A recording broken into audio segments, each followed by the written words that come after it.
सत श्री अकाल जी, मैं हाँ स्वर्ण सिंह टैणा। तुसीं देख रहे हो प्राइम मीडिया टीवी ते हर रोज़ की तरह ही दोस्तों प्रोग्राम खबर की खबर लैके हाजिर हाँ। पहली वड्डी खबर दे वाल जाण तो पहलां पंजाब दे मौसम की हाल बयानी। लंघे कल पंजाब दे विच मौसम साफ रहा। दिन दे वेले सोहनी धुप निकली आ, रात दे वेले ठंड सी। पंजाब दे किसी भी हिस्से दे विच मींह कणी की कोई खबर नहीं प्राप्त हुई। किसी हिस्से दे विच घट जां वध हवा नहीं चली तो मौसम विभाग ने यह गल कही है कि आउंदे 48 घंटिਆਂ ਦੇ ਵਿੱਚ ਵੀ पंजाब का मौसम इवें ही स्थिर रहना। पर एक गल का जरूर ख्याल रखना चाहिए, डेंगू की महामारी बहुत वड्डे पद्धर के उत्ते आ। कल्ले लुधियाना शहर दे विच हुण तक हज़ारां की गिणती दे विच केस आ चुके आ डेंगू तो बचाव दे विच बचा। क्योंकि जदों असीं जाने सरकारी हस्पतालों के वल तो उत्थे प्रबंध किहो जिहे आपां जाणदे आ। उदां 600 रुपया सरकार दे वल्लों भाव तय किया गया डेंगू के टैसट का, सरकारी रेट 600 रुपया। पर जदों निजी हस्पतालों वाल जाने आ, लैबोरेटरियां वाल जाने आ तो 2200 रुपये तो लैके 2500 रुपया एक टैसट का वो वसूल कर रहे हैं। इस करके बचाव दे विच बचाव डेंगू या कोई भी होर मौसमी समस्या होवे उहदे तो बचत ही रखनी चाहिए है, बचाए रखना चाहिए। हुण जिहड़ी पहली वड्डी खबर है वो पंजाब दे विच चरणजीत सिंह चन्नी ते नवजोत सिंह सिद्धू दे वल्लों इकट्ठे बैठ के कुर्सी नाल कुर्सी जोड़ के बैठे, मोढे नाल मोढा ते गोडे नाल गोडा खैंदा सी ते उन्हां दे वल्लों सांझे तौर दे उत्ते प्रैस कॉन्फ्रेंस की गई है। पर उस तो पहलां एक शरधा दी ते सरकारां दीआं नाकामियां दी, उन्होंने अणगहलियां की एक सांझी खबर सांझी करनी बनती है। क्योंकि छठ पूजा का त्यौहार इन्हें नहीं चल रहा। पिछले कई दिनों तो दिल्ली के जो यमुना नदी है ਉਹਦੇ ਵਿੱਚ छठ पूजा के मौके गए हुए श्रद्धालुओं ਦੀਆਂ तस्वीरां वायरल हो रही। ਝੱਗ ਦੇ ਵੱਡੇ ਵੱਡੇ ਪਹਾੜ ਆ ਜਿਹੜੇ ਉਹ ਨਦੀ ਦੇ ਵਿੱਚ ਨਜ਼ਰ ਆ ਰਹੇ ਆ।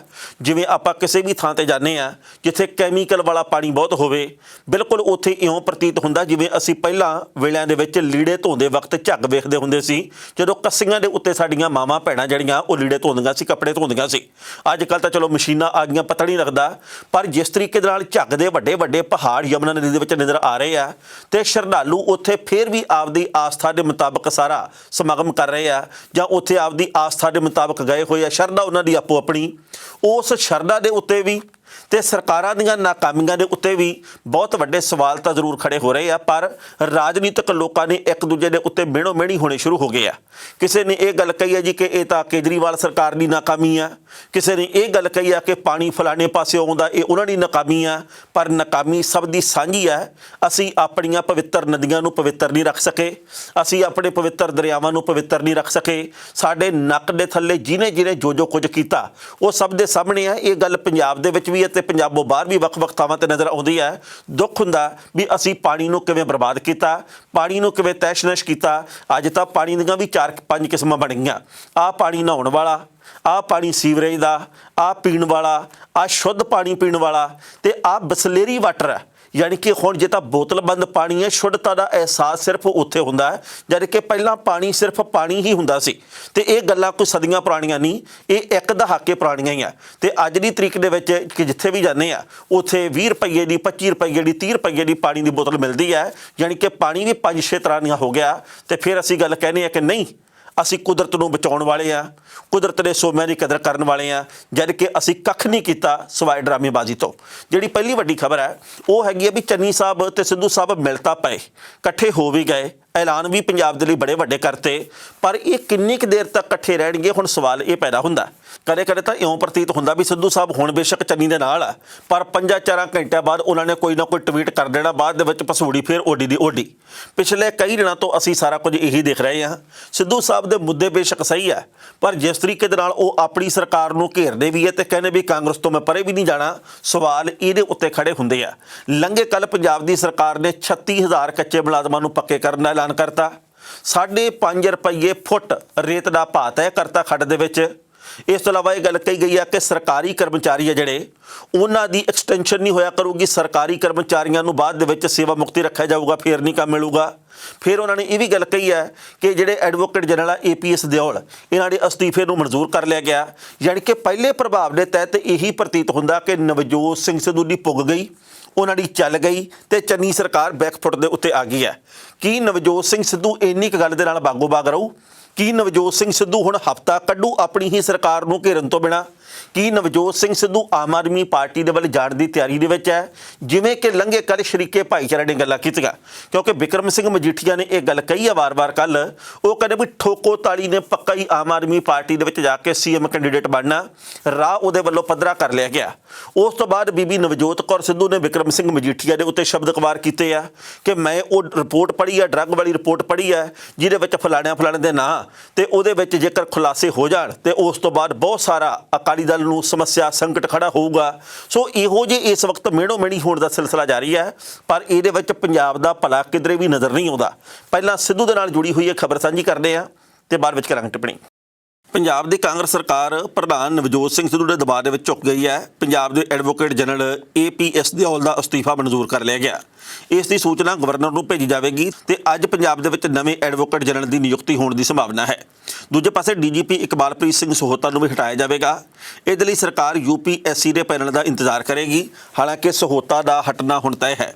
ਮੰਗਲਵਾਰ ਨੂੰ ਕੈਬਨਿਟ ਦੀ ਮੀਟਿੰਗ ਤੋਂ ਬਾਅਦ ਚਰਨਜੀਤ ਸਿੰਘ ਚੰਨੀ ਨੇ ਪ੍ਰੈਸ ਕਾਨਫਰੰਸ ਦੇ ਵਿੱਚ ਇਹਨਾਂ ਗੱਲਾਂ ਦੇ ਐਲਾਨ ਕੀਤੇ ਨੇ। ਇਸ ਮੌਕੇ ਦੇ ਉੱਤੇ ਉਹਨਾਂ ਦੇ ਨਾਲ ਨਵਜੋਤ ਸਿੰਘ ਸਿੱਧੂ ਵੀ ਹਾਜ਼ਰ ਸਨ। ਉਧਰ AG ਤੇ DGP ਨੂੰ ਹਟਾਏ ਜਾਣ ਦੀ ਜ਼ਿੱਦ ਪੂਰੀ ਹੋਣ ਤੋਂ ਬਾਅਦ ਪੰਜਾਬ ਪ੍ਰਦੇਸ਼ ਕਾਂਗਰਸ ਕਮੇਟੀ ਦੇ ਪ੍ਰਧਾਨ ਨਵਜੋਤ ਸਿੰਘ ਸਿੱਧੂ ਨੇ ਕਿਹਾ ਕਿ ਮੇਰੇ ਵੱਲੋਂ ਤੇ ਪਾਰਟੀ ਸੰਗਠਨ ਦੇ ਵੱਲੋਂ CM ਚੰਨੀ ਤੇ ਸਰਕਾਰ ਨੂੰ 110% ਸਹਿਯੋਗ ਦਿੱਤਾ ਜਾਵੇਗਾ। ਇਸ ਤੋਂ ਪਹਿਲਾਂ ਚੰਨੀ ਤੇ ਸਿੱਧੂ ਦਰਮਿਆਨ ਇੱਕ ਮੀਟਿੰਗ ਹੋਈ, ਜਿਹਦੇ ਵਿੱਚ ਸਪਸ਼ਟ ਹੋਇਆ ਕਿ DGP ਤੇ AG ਦੀ ਛੁੱਟੀ ਹੋਣੀ ਤੈਅ ਹੈ। ਸਿੱਧੂ ਵੀ ਪ੍ਰੈਸ ਕਾਨਫਰੰਸ ਦੇ ਵਿੱਚ ਪਹੁੰਚੇ। ਸਿੱਧੂ ਨੇ ਇੰਨਾ ਜ਼ਰੂਰ ਕਿਹਾ ਕਿ ਮੇਰੀ ਕਿਸੇ ਨਾਲ ਕੋਈ ਵਿਅਕਤੀਗਤ ਲੜਾਈ ਨਹੀਂ, ਹਾਲਾਂਕਿ ਸਿੱਧੇ ਤੌਰ ਦੇ ਉੱਤੇ ਉਹਨਾਂ ਨੇ AG ਤੇ DGP ਦੇ ਬਾਰੇ ਕੁਝ ਵੀ ਨਹੀਂ ਕਿਹਾ। ਐਡਵੋਕੇਟ ਜਨਰਲ ਦਿਓਲ ਇਸ ਤੋਂ ਪਹਿਲਾਂ ਹੀ ਅਸਤੀਫਾ ਦੇ ਚੁੱਕੇ ਨੇ। ਕੈਬਨਿਟ ਦੀ ਮੀਟਿੰਗ ਵਿੱਚ ਉਹਨਾਂ ਦਾ ਅਸਤੀਫਾ ਮਨਜ਼ੂਰ ਕਰ ਲਿਆ ਗਿਆ। ਪਿਛਲੀ ਕੈਬਨਿਟ ਦੇ ਵਿੱਚ ਇਸ ਗੱਲ ਦੇ ਉੱਤੇ ਚਰਚਾ ਨਹੀਂ ਸੀ ਹੋਈ ਤਾਂ ਸਿੱਧੂ ਭੜਕ ਪਏ ਸਨ। ਪ੍ਰੈਸ ਕਾਨਫਰੰਸ ਕਰਕੇ ਉਹਨਾਂ ਨੇ ਆਪਣੀ ਹੀ ਸਰਕਾਰ ਦੇ ਉੱਤੇ ਸਵਾਲ ਖੜੇ ਕੀਤੇ ਸਨ। ਇਕਬਾਲਪ੍ਰੀਤ ਸਹੋਤਾ ਹਾਲੇ ਪਰਮਾਨੈਂਟ DGP ਨਹੀਂ, ਉਹਨਾਂ ਨੂੰ ਸਿਰਫ DGP ਦਾ ਚਾਰਜ ਦਿੱਤਾ ਗਿਆ। ਸੋ ਸਰਕਾਰ ਨੇ ਉਹਨਾਂ ਨੂੰ ਹਟਾਉਣ ਦੇ ਲਈ ਪੈਨਲ ਦਾ ਇੰਤਜ਼ਾਰ ਕਰਨ ਵਾਸਤੇ ਕਿਹਾ। ਸਿੱਧੂ ਵੀ ਸਹਿਮਤ ਹੋਏ ਨੇ। ਸਿੱਧੂ ਦਾ ਕਹਿਣਾ ਹੈ ਕਿ DGP ਸਹੋਤਾ ਨੇ ਬੇਅਦਬੀ ਕੇਸ ਦੀ ਜਾਂਚ ਵਿੱਚ ਬਾਦਲ ਪਰਿਵਾਰ ਨੂੰ ਕਲੀਨ ਚਿੱਟ ਦਿੱਤੀ ਹੈ। ਪੰਜਾਬ ਸਰਕਾਰ ਕੋਸ਼ਿਸ਼ ਕਰੇਗੀ ਕਿ ਜਲਦ ਹੀ ਪੈਨਲ ਆਵੇ ਤੇ ਸਹੋਤਾ ਦੀ ਜਗ੍ਹਾ ਦੂਜਾ DGP ਲਿਆਂਦਾ ਜਾਵੇ। ਇੱਥੇ ਵੀ ਦੱਸਣਾ ਬਣਦਾ ਹੈ ਕਿ ਪੰਜਾਬ ਕੈਬਨਿਟ ਦੇ ਵਿੱਚ ਫੈਸਲਾ ਕੀਤਾ ਗਿਆ ਕਿ 5.5 ਰੁਪਏ ਫੁੱਟ ਰੇਤ ਮਿਲੇਗੀ। ਇੱਟਾਂ ਵਾਲੇ ਪੱਠੇ ਮਾਈਨਿੰਗ ਦੀ ਪਾਲਿਸੀ ਤੋਂ ਬਾਹਰ ਹੋਣਗੇ ਤੇ 36,000 ਕਰਮਚਾਰੀ ਪੱਕੇ ਹੋਣਗੇ। ਤੇ ਇਹ ਵੀ ਦੱਸਣਾ ਬਣਦਾ ਹੈ ਕਿ ਜਿਹੜੇ ਵੀ ਨਵੇਂ ਅਫਸਰ ਜਾਂ ਅਧਿਕਾਰੀ ਲੱਗਣਗੇ ਉਹ ਚੰਨੀ ਦੀ ਪਸੰਦ ਦੇ ਵੀ ਨਹੀਂ ਹੋਣਗੇ ਤੇ ਸਿੱਧੂ ਦੀ ਪਸੰਦ ਦੇ ਵੀ ਨਹੀਂ ਹੋਣਗੇ। ਇਸ ਖਬਰ ਦੇ ਉੱਤੇ ਟਿੱਪਣੀ ਕਰਨਾ ਦੋਸਤੋ, ਪਹਿਲੀ ਗੱਲ ਤਾਂ ਅਸੀਂ ਕਹਾਂਗੇ, ਜਦੋਂ ਲੰਘੇ ਕੱਲ੍ਹ ਚਰਨਜੀਤ ਸਿੰਘ ਚੰਨੀ ਤੇ ਨਵਜੋਤ ਸਿੰਘ ਸਿੱਧੂ ਦੇ ਵੱਲੋਂ ਸਾਂਝੇ ਤੌਰ ਦੇ ਉੱਤੇ ਪ੍ਰੈਸ ਕਾਨਫਰੰਸ ਕੀਤੀ ਗਈ ਹੈ, ਉਦੋਂ ਵੀ ਸਿੱਧੂ ਸਾਹਿਬ ਦੀ ਬਾਡੀ ਲੈਂਗੁਏਜ ਯਾਨੀ ਕਿ ਉਹਨਾਂ ਦੇ ਸਰੀਰਕ ਹਾਵ ਭਾਵ, ਚਿਹਰੇ ਦੇ ਹਾਵ ਭਾਵ ਤੋਂ ਇਹ ਲੱਗਦਾ ਸੀ ਕਿ ਉਹ ਪੂਰੀ ਤਰ੍ਹਾਂ ਸੰਤੁਸ਼ਟ ਹਾਲੇ ਵੀ ਨਹੀਂ ਹੈ। ਪਰ ਉਹਨਾਂ ਦੇ ਵੱਲੋਂ ਕੱਲ੍ਹ ਕੁਝ ਨਹੀਂ ਕਿਹਾ ਗਿਆ, ਪਰ ਮਨ ਦੇ ਵਿੱਚ ਇਹ ਸਵਾਲ ਜ਼ਰੂਰ ਆਉਂਦਾ ਹੈ। ਸਿੱਧੂ ਸਾਹਿਬ ਨੇ ਇੱਕ ਹਫ਼ਤਾ ਪਹਿਲਾਂ ਹੀ ਅੰਮ੍ਰਿਤਸਰ ਦੇ ਇੱਕ ਪ੍ਰੋਗਰਾਮ ਦੇ ਵਿੱਚ ਕਿਹਾ ਸੀ ਕਿ 5.25 ਲੱਖ ਕਰੋੜ ਰੁਪਏ ਦਾ ਪੰਜਾਬ ਦੇ ਸਿਰ ਕਰਜ਼ਾ ਹੋਇਆ ਪਿਆ। ਪੰਜਾਬ ਦੇ ਵਿੱਚ ਸਿਰਫ ਆਖਰੀ 2 ਮਹੀਨਿਆਂ ਵਿੱਚ ਲੋਲੀਪੌਪ ਦੇਣ ਦਾ ਕੰਮ ਚੱਲਦਾ। ਪੰਜਾਬ ਦੇ ਵਿੱਚ ਕਦੇ ਦੀਵਾਲੀ ਗਿਫਟ, ਕਦੇ ਕੋਈ ਗਿਫਟ, ਕਦੇ ਕੋਈ ਗਿਫਟ, ਤੇ ਪੰਜਾਬ ਨੂੰ ਬਰਬਾਦ ਕੀਤਾ ਗਿਆ। ਪੰਜਾਬ ਦੇ ਵਿੱਚ ਆਉਂਦੇ ਸਮੇਂ ਦੇ ਵਿੱਚ ਬਣੂਗਾ ਕੀ? ਪਰ ਕੱਲ੍ਹ ਉਹਨਾਂ ਦੇ ਵੱਲੋਂ ਚੰਨੀ ਸਾਹਿਬ ਨੂੰ ਇਹ ਸਵਾਲ ਕਰਨਾ ਬਣਦਾ ਸੀ, ਭਾਵੇਂ ਮੀਡੀਆ ਦੇ ਮੂਹਰੇ ਕਰ ਦਿੰਦੇ। ਪੰਜਾਬ ਦੇ ਲੋਕ ਇਹ ਗੱਲ ਕਹਿੰਦੇ ਵੀ ਦੇਖੋ ਸਿੱਧੂ ਸਾਹਿਬ ਸਿਰਫ ਇਕੱਲੇ ਹੀ ਨਹੀਂ ਪ੍ਰੈਸ ਕਾਨਫਰੰਸ ਕਰਦੇ, ਚੰਨੀ ਸਾਹਿਬ ਨੂੰ ਮੂੰਹ ਦੇ ਉੱਤੇ ਵੀ ਸਵਾਲ ਪੁੱਛ ਲੈਂਦੇ ਆ। ਕੱਲ੍ਹ ਵੀ ਪੁੱਛਣਾ ਬਣਦਾ ਸੀ ਕਿ 36,000 ਜਿਹੜੇ ਮੁਲਾਜ਼ਮਾਂ ਨੂੰ ਪੱਕੇ ਕਰਨ ਦੀ ਗੱਲ ਹੈ, ਇਹਦੇ ਨਾਲ ਜੋ ਸਰਕਾਰੀ ਖਜ਼ਾਨੇ ਉੱਤੇ ਬੋਝ ਬਣੂਗਾ। ਹਾਲਾਂਕਿ ਅਸੀਂ ਚਾਹੁੰਦੇ ਹਾਂ ਵੀ ਇਹ ਪਹਿਲਾਂ ਹੀ ਪੱਕੇ ਹੋ ਜਾਣੇ ਚਾਹੀਦੇ ਸੀ, ਪਰ ਜੇਕਰ ਗੁਣਾ ਘਟਾਓ ਦੀ ਗੱਲ ਆ ਤਾਂ ਫਿਰ ਹੁਣ ਬਜਟ ਕਿੱਥੋਂ ਆਊਗਾ ਸਰਕਾਰ ਦੇ ਕੋਲ? ਹੁਣ ਗੱਲ ਕਹੀ ਜਾ ਰਹੀ ਹੈ ਜੀ ਕਿ 5.5 ਰੁਪਏ ਫੁੱਟ ਰੇਤ ਖੱਡ ਦੇ ਵਿੱਚੋਂ ਮਿਲੂ, ਪਰ ਕੀ ਇਹ ਸੱਚੀ ਮੁੱਚੀ ਪ੍ਰੈਕਟੀਕਲ ਤੌਰ ਦੇ ਉੱਤੇ ਆਮ ਬੰਦੇ ਨੇ ਜਿਹਨੇ ਕੰਧ ਕੱਢਣੀ ਆ, ਜਿਹਨੇ ਲੈਂਟਰ ਪਾਉਣਾ, ਜਿਹਨੇ ਘਰ ਦੁਕਾਨ ਮਕਾਨ ਬਣਾਉਣਾ, ਉਹਨੂੰ ਮਿਲੂ? ਜਿਹਦੀ ਕਿ ਆਸ ਨਹੀਂ ਆ, ਕਿਉਂਕਿ ਬਹੁਤ ਸਾਰੇ ਨਿਯਮ ਪਹਿਲਾਂ ਵੀ ਬਣੇ ਜਿਹੜੇ ਕਿ ਆਪ ਹੀ ਬਹੁਤ ਸਾਰੇ ਨੇਤਾਵਾਂ ਦੇ ਵੱਲੋਂ ਤੜਕਾ ਦਿੱਤੇ ਗਏ ਆ, ਉਰੇ ਪਰੇ ਕਰ ਦਿੱਤੇ ਗਏ ਆ। ਸਿੱਧੂ ਸਾਹਿਬ ਨੇ ਪਿਛਲੇ ਦਿਨੀ ਸਵਾਲ ਕੀਤਾ ਸੀ ਕਿ 3 ਰੁਪਏ ਯੂਨਿਟ ਬਿਜਲੀ ਸਸਤੀ ਕਰਤੀ, ਪਰ ਪੈਸੇ ਕਿੱਥੇ ਆ? ਕੀ ਇਹ 2 ਮਹੀਨੇ ਵਾਸਤੇ ਆ ਜਾਂ ਇਹ 5 ਸਾਲ ਵਾਸਤੇ ਯੋਜਨਾ? ਉਹਨਾਂ ਨੇ ਕਿਹਾ ਸੀ ਜੀ ਕਿ ਡੀਜ਼ਲ ਤੇ ਪੈਟਰੋਲ ਦੀ ਕੀਮਤ ਦੇ ਵਿੱਚ ਇਹ ਵਕਤੀ ਤੌਰ ਦੇ ਉੱਤੇ ਕਟੌਤੀ ਕੀਤੀ ਹੈ ਜਾਂ ਅਗਲੇ 5 ਸਾਲ ਵਾਸਤੇ ਵੀ ਕੀਤੀ ਹੈ। ਤੇ ਸਾਡੀ ਸਰਕਾਰ ਨੂੰ ਦੱਸਣਾ ਚਾਹੀਦਾ ਆਮਦਨ ਦੇ ਵਸੀਲੇ ਕਿੱਥੋਂ ਹੋਣਗੇ। ਹੁਣ ਜਦੋਂ ਮੁਲਾਜ਼ਮ ਪੱਕੇ ਕਰਨ ਦੀ ਗੱਲ ਆ ਗਈ, ਆਮਦਨ ਦੇ ਵਸੀਲੇ ਕਿੱਥੇ ਹੋਣਗੇ? ਹੁਣ ਜਦੋਂ ਰੇਤ 5.5 ਰੁਪਏ ਫੁੱਟ ਦੀ ਗੱਲ ਕੀਤੀ, ਆਮਦਨ ਦੇ ਵਸੀਲੇ ਕਿੱਥੋਂ ਹੋਣਗੇ?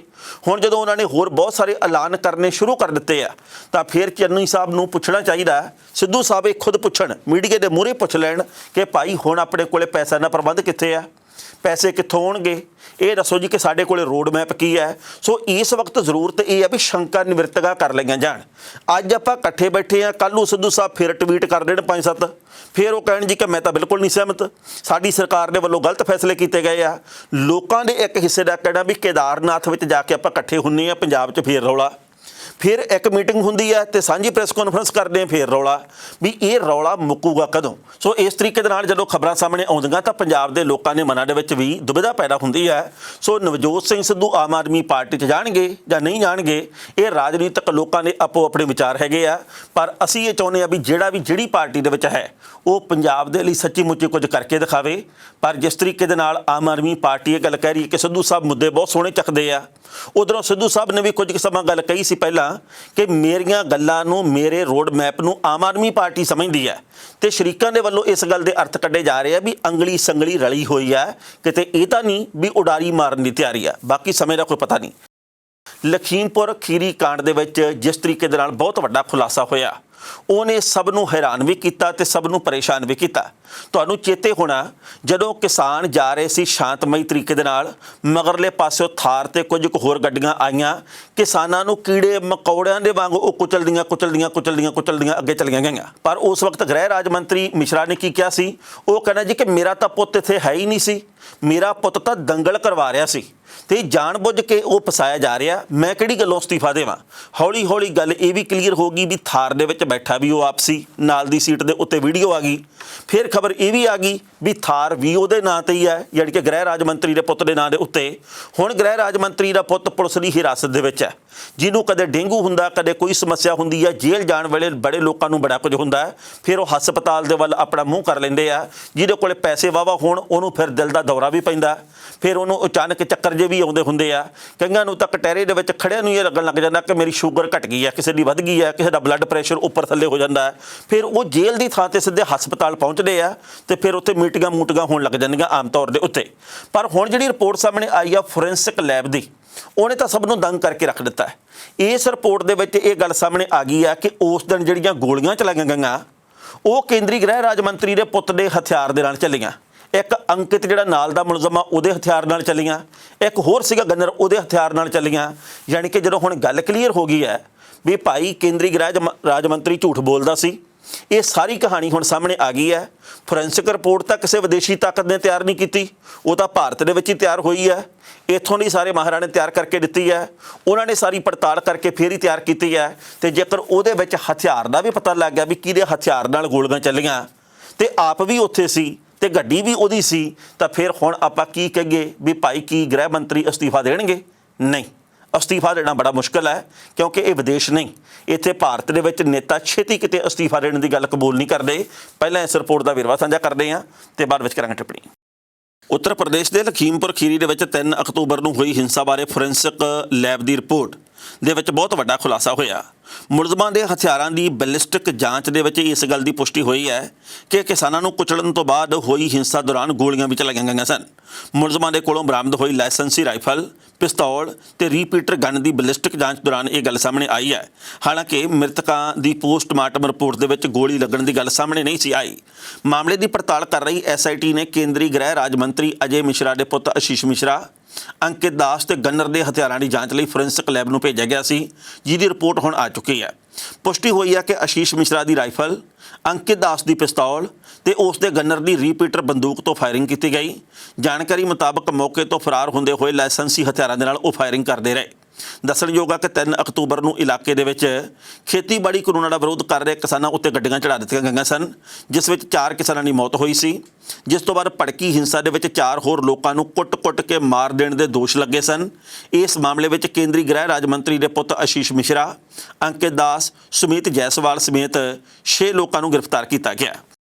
ਇਸ ਖਬਰ ਦੇ ਉੱਤੇ ਟਿੱਪਣੀ ਕਰਨ ਦੋਸਤੋ ਪਹਿਲੀ ਗੱਲ ਤਾਂ ਅਸੀਂ ਕਹਾਂਗੇ ਲਖੀਮਪੁਰ ਖੀਰੀ ਕਾਂਡ ਦੇ ਮਾਮਲੇ ਦੇ ਉੱਤੇ ਮਾਣਯੋਗ ਸੁਪਰੀਮ ਕੋਰਟ ਦੇ ਵੱਲੋਂ UP ਦੀ ਸਰਕਾਰ ਨੂੰ ਸਮੇਂ-ਸਮੇਂ ਦੇ ਉੱਤੇ ਕਈ ਵਾਰ ਹੁਣ ਤੱਕ ਝਾੜ ਪਾ ਦਿੱਤੀ ਗਈ ਹੈ।